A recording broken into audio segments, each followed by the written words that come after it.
皆さんこんにちは、ピノミです。今日の動画ではニキビ跡の治療についてお話をしていこうと思います。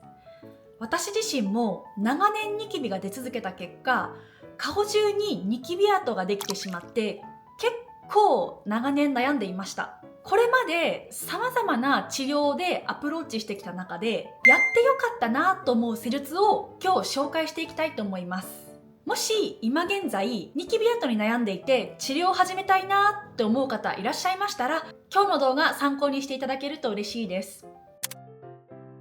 私のニキビ遍歴っていうのを少し紹介させてもらうと、中学校の思春期の頃から顔全体に赤ニキビっていうのがバーッと広がってしまって、特にこのこめかみと頬ですね、この部分に膿がたまる黄色ニキビっていうのができてしまったんですね。これ本当にもう後悔しかないんですけど、当時一番やってはいけない黄色ニキビの膿の部分を潰してしまうという悪魔の所業のようなことをしてしまっていました。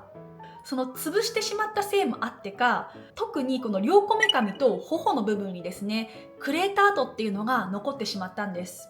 20代前半まで顔全体にニキビができていたので、ニキビが出てはまた新しいところに出てっていうのを繰り返していた結果、常に肌の状態っていうのがこのニキビの治りかけっていうんですかね、このザラザラしたゴワゴワした状態で、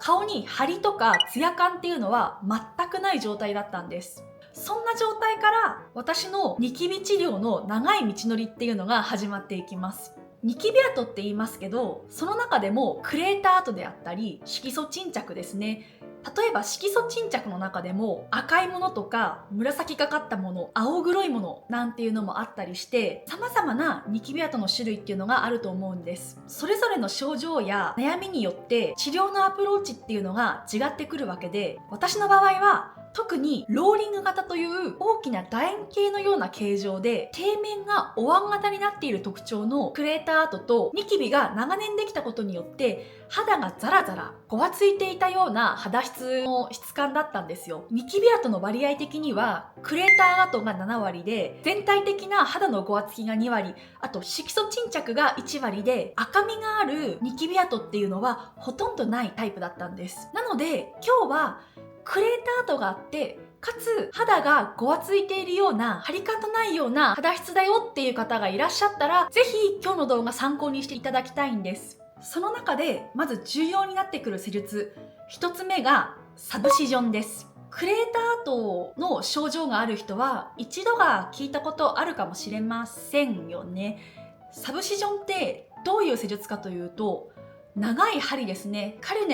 ニュレとも言いますが、これを肌に挿入していって、クレーターのへこみの部分っていうのが、これが真皮のところに癒着している状態なんですよ。この針で癒着している部分をバリバリ剥がしてあげる作業をサブシジョンっていう施術で行っていくんです。最初にこの癒着した部分を剥がしてあげることによって、このクレーターのへこみが上がりやすくなるので、その後の治療っていうのに大きな差っていうのが生まれてくるんですよ。実体験としてこのサブシジョンの施術を行った後のクレーター跡の治療っていうのが治りがかなり早まったっていうのがあるんですね。結果的に私はサブシジョンこれ1回行っただけでも結構大きな効果っていうのが得られて、もうなんで早くやらなかったんだろうなっていう感じでした。まさにここで一つ注意点があって、サブシジョンっていうのはクレーター跡の中でもローリング型とボックスカー型に効果があると言われています。対してアイスピックで穴を開けたような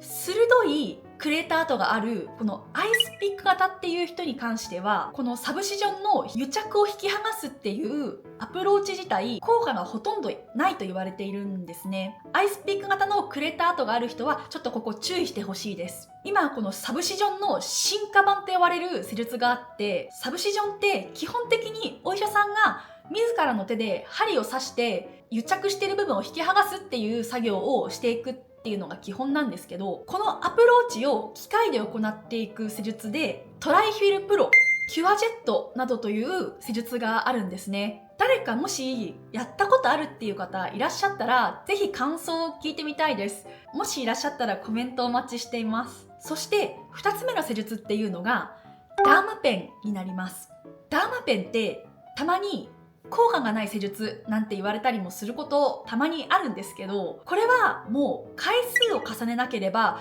ちゃんとした効果が出ないと言っても過言ではないと思います。そしてちゃんと回数を重ねた結果、その先にちゃんと結果っていうのが待ってるんですよね。私の場合は実際そうでした。少なくとも施術自体は5回以上ですね。できたら10回以上は続けてほしい施術になります。このダーマペンによって得られた一番大きな効果っていうのが、私自身はニキビがたくさんできたことによって肌のざらつきっていうかごわつきがあったこの状態から肌をいわばダーマペンで耕して大きな肌質改善っていうのをすることができたんです。もちろんしっかりとクレータ後にも効果が出ていました。ダーマペンと併用する薬剤によっても効果っていうのは違ってくるので、私の場合はニキビ跡の治療に適した成長因子ですね、こちらを使って、あと針の長さですね、ニードル自体は約 1.5mm から 2.0mm の長さでダーマペンっていうのをしていきました。今ポテンザという施術が